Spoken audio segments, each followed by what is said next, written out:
Boa noite, pessoal. Boa noite, galera. Estamos entrando aqui ao vivo pelo Instagram e também pelo Facebook e pelo Twitter, em mais um domingo, às 20 horas, para o nosso breve encontro de 13 minutos para discutir aí algumas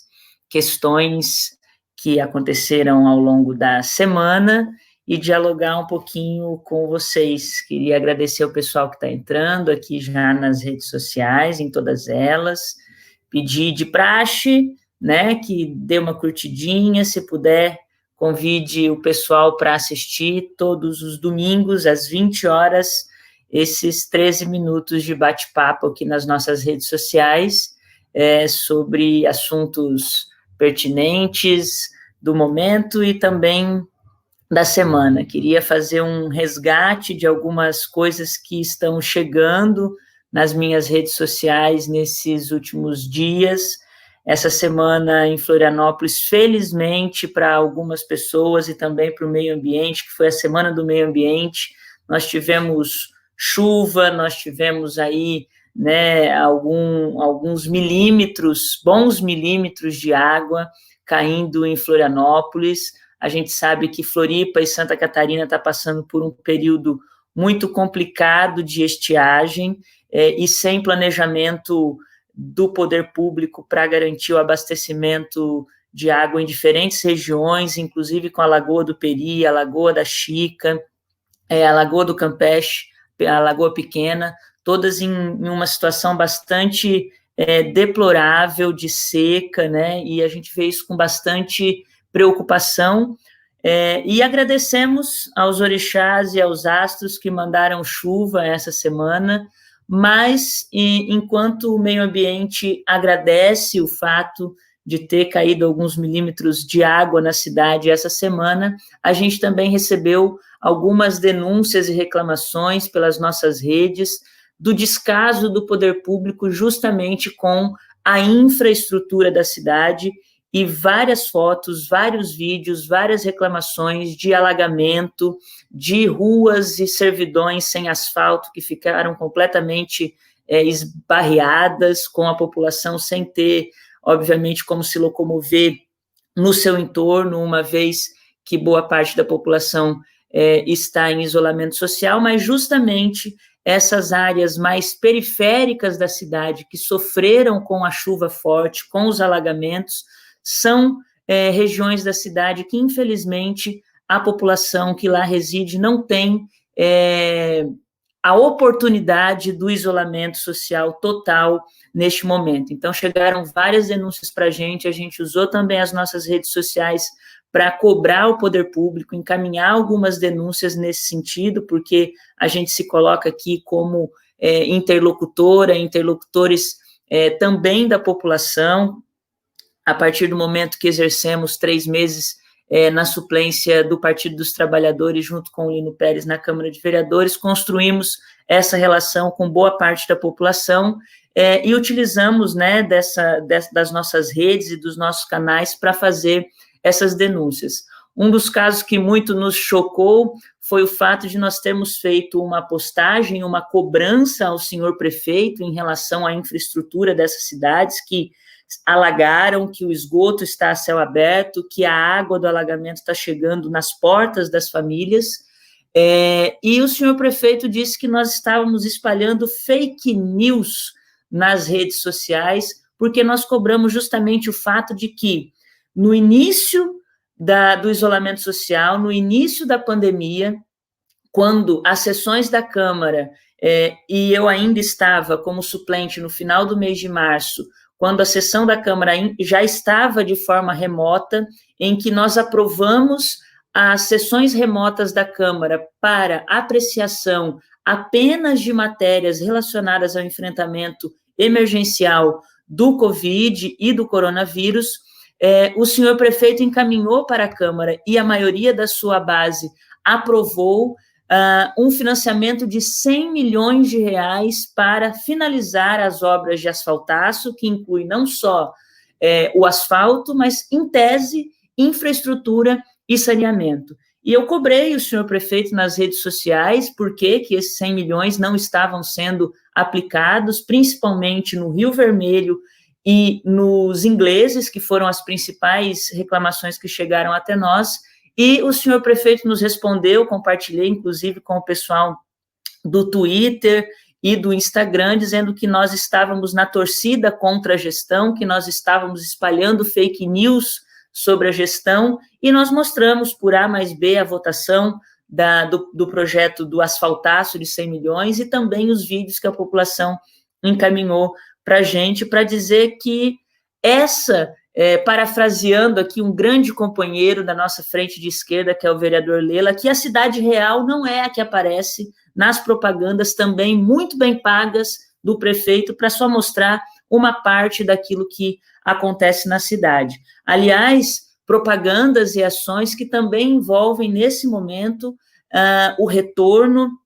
ao transporte coletivo de Florianópolis, que também envolve uma propaganda e a divulgação de informação sobre o fato de que Florianópolis está há um mês sem mortes por Covid-19, que a nossa curva está achatando graças a medidas de isolamento na cidade. É bem verdade que Florianópolis, lá no início, teve ações muito bem requisitadas de colocar a população em isolamento, de fechar serviços, mas já faz um bom tempo que a gestão tem cedido aos interesses, principalmente econômicos da cidade, para que esse isolamento seja rompido, para que a gente volte às atividades como se houvesse uma normalidade, e a gente sabe que não há uma normalidade, né? A gente sabe que boa parte da população de Florianópolis e do Brasil todo, graças à pressão muito bem feita dos setores econômicos, imobiliários da cidade, de setores financeiros, pressionaram para que determinadas atividades retornassem, e quem está, de fato, a população e a parcela da população que está exposta nesse momento, são parcelas da população que não tem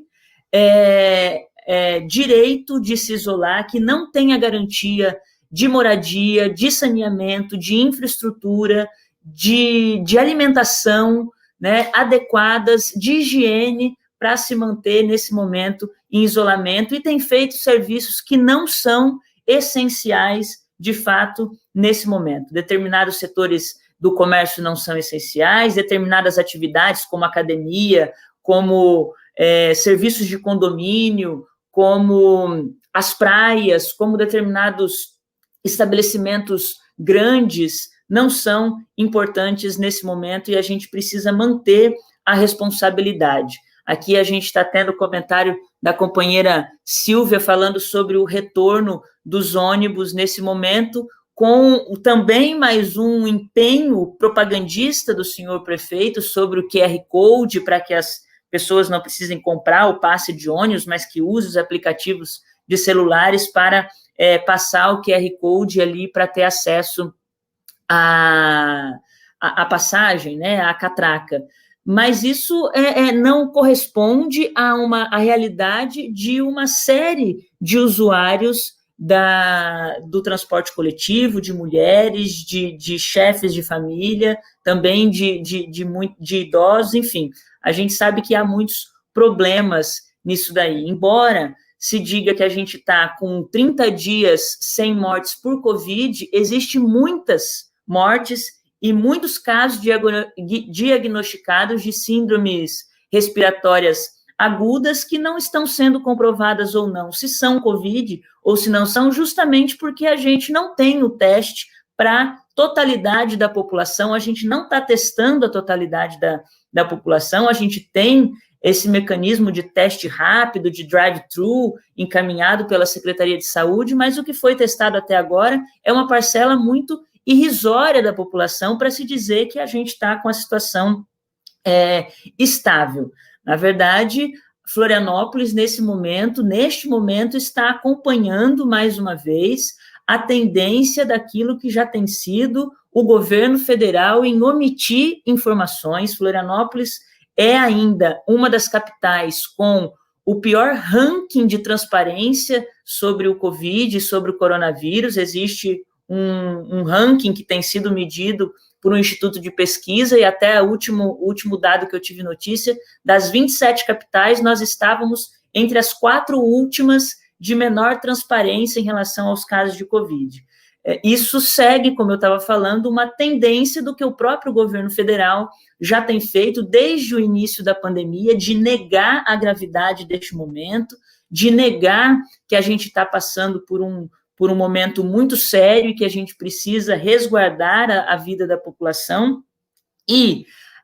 tendo sido agravado no último período intensamente os casos de Covid e de coronavírus no Brasil, hoje nós somos o segundo país com mais casos diagnosticados no mundo, embora, ao contrário de outros países, repito, a gente não tem feito teste na maioria da população, então, se os dados não tivessem uma subnotificação, certamente nossos índices já estariam equiparados, por exemplo, com os Estados Unidos, que é o principal país hoje com mais casos de mortes e mais casos de diagnosticados. Mas, ao contrário disso, o governo federal e também os de alguns estados e também de vários municípios como o nosso, tenta omitir essa realidade. A gente está acompanhando aí uma situação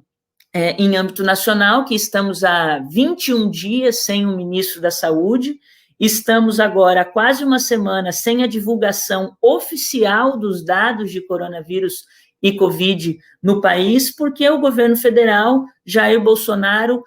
representa um projeto genocida, fascista e fraudulento, baseado em fake news e em desinformação nesse país. Ao contrário de tentar informatizar ou informar mais as pessoas sobre o que está acontecendo, ele decidiu apagar todos os dados referentes à doença no Brasil, tirou do ar o site sobre essas informações, e a gente tem visto isso ser acompanhado por outras cidades, como é o caso aqui. A gente viu hoje, daí eu queria já pegar um gancho no que a Flora está colocando aqui no nosso Instagram, que não dá para festejar, sem dúvida, até porque é uma falácia dizer que a gente está há 30 dias sem morte no município por Covid, não dá para comemorar isso, quando, na verdade, a gente tem muitas e muitas mortes acontecendo por parte do Estado em outros setores, como, por exemplo, o genocídio da população negra e da juventude negra, que tem acontecido sempre, mas especialmente nesse momento de pandemia, de gravidade de saúde pública, a gente viu uma série de ataques da polícia militar nas comunidades periféricas e de morte a sangue frio de jovens negros, principalmente na comunidade do Mocotó e no complexo ali dos Morros do Centro. E daí eu queria entrar num último ponto com vocês, que a gente já está aqui nos nossos 13 minutos com a Carla Aires, que é chamar a atenção para os atos que vieram acontecendo, emergiram, digamos assim, a partir de um caso nos Estados Unidos, isso tomou corpo, mas que hoje foram às ruas milhares e milhares de brasileiras e brasileiros, especialmente a juventude negra do Brasil, para denunciar, junto com toda aquela parcela da população que se solidariza com uma sociedade mais democrática, igualitária e justa, com esse momento, denunciar o genocídio da população negra, o genocídio da juventude negra, denunciar esse projeto fascista e genocida, racista, machista, LGBTfóbico, que representa o Jair Bolsonaro. Nós fomos às ruas, eu fui às ruas hoje de Florianópolis, fomos às ruas ao contrário de todas as manifestações que aconteceram em defesa do AI-5, em defesa da retirada da democracia, fomos às ruas hoje respeitando todos os protocolos de segurança, com afastamento, com distanciamento, aliás, com máscara, com óculos, com álcool em gel sendo entregue a cada 5 minutos. Toda a equipe de organização do ato aqui de Florianópolis, eu queria parabenizar a organização do ato aqui de Floripa, porque a todo tempo a organização estava entre os manifestantes, pedindo para que o afastamento fosse respeitado, oferecendo álcool em gel e cobrando que a gente estivesse com as máscaras no nosso rosto, portanto, garantindo minimamente que o ato pudesse acontecer de forma pacífica, mas não menos séria e com teor de denúncia que todo esse momento representa. Fomos às ruas, inclusive, para denunciar que é justamente essa parcela da população, especialmente a população periférica, a população negra e a população jovem, que não tem tido direito ao isolamento total, né? É justamente essa parcela da população que a gente encontra hoje executando as funções dos serviços não essenciais, mas abertos pelo Estado, tanto de Santa Catarina, como vários estados do país, e também de Florianópolis, como comércio, eu já disse, como alguns restaurantes, como academias, salão, serviços domésticos, limpeza, condomínios, enfim, todos esses serviços que não são essenciais nesse momento, que inclusive a gente viu recentemente o caso do menino Miguel, no Recife, a sua mãe, empregada doméstica, servindo, né, a uma mulher negra, uma família negra, servindo, portanto, ao serviço doméstico para que a burguesia, a parte mais rica da população, pudesse usufruir, continuasse usufruindo do seu privilégio. São todas atividades que fazem parte aí do aprofundamento do capital e também do aprofundamento da exploração da classe trabalhadora, que a gente sabe no Brasil há muitos séculos da sua maioria da população negra. Fomos às ruas hoje para pedir, e finalizo com isso, que o Estado se responsabilize pelo isolamento total da população, especialmente dessa parcela da população, que se feche todos aqueles serviços que não são essenciais à saúde e à segurança da vida das pessoas, e que o Estado tem fundo, tem recurso, o capital, as empresas têm fundo, deve pagar por esse momento, investir para que mais rendas emergenciais sejam oferecidas para parcelas muito maiores da população e que a gente garanta, pelo Estado, pelo direito social, a garantia de que essas pessoas fiquem em casa gozando do seu direito de cuidar da sua vida, de estar, nesse momento, cuidando da saúde e se isolando, garantindo toda a segurança necessária. Isso é um papel do Estado, e é por isso que fomos para as ruas hoje denunciar que o Estado não é só genocida, como também conivente com tudo isso que tem acontecido, e a gente vai seguir aqui, cobrando que seja o Estado, por meio de políticas públicas e ações efetivas, que garantam a qualidade de vida da população brasileira, catarinense e também de Florianópolis. Somos contra qualquer tipo de abertura flexível desse momento que a gente está vivendo, e eu espero que a gente consiga manter essa garantia aqui, que a gente possa manter em Florianópolis a construção de uma unidade entre os movimentos sociais, entre o campo de esquerda e democrático, para seguir fazendo essa defesa da construção de uma Florianópolis para todas, para todos, e que essa construção se dê junto e mais de perto com essa população tão necessitada. Então, pessoal, por mais 13 minutos aqui, por mais um domingo às 20 horas, eu queria agradecer a todo o pessoal aqui do Facebook, do Twitter, também do Instagram, e no próximo domingo a gente volta com mais 13 minutos com Carla Aires, mas durante a semana também a gente vai ter uma live sobre a situação da saúde das mulheres em momentos de pandemia e o que está acontecendo agora com os nossos corpos nesse momento de isolamento. As convidadas são show de bola, ainda vou segurar, mas a partir de amanhã a gente já divulga para vocês, tá bom? Um beijo para todas e todos que mandaram aqui joinha, parabéns, muito obrigada. Deixa eu ver se eu consigo ver o pessoal aqui, para não ser assim tão fria, né? Sempre bato papo aqui. Pedro, Tatiane, Carola, Maiara, lá de São Miguel do Oeste, um beijo, Maiara, um beijo para todo mundo de São Miguel, Lilian de Tigrinhos, olha só, a gente está tendo pessoal aqui que não é só de Floripa, que está acompanhando a gente de várias partes do estado também, Veronice, querida, quem mais? Vamos ver. Ivair, Flávia, Silvia, que eu já tinha falado da sua contribuição, companheira Tainá, Lupe Veta, Flora, G, Letícia, Glauco, Gabriel Casap, meu grande amigo, Aurora, e aqui o pessoal, eu não consigo ver todo mundo que está no Facebook por essa... Não, consigo ver, sim. Rodolfo, Ana, Gedelci, Célia, Jardel, minha mãe, Yalorixá, Adriana Leque, Roberta, enfim, um beijo para todos vocês, uma ótima semana e que a gente siga em luta, beleza? Muito obrigada.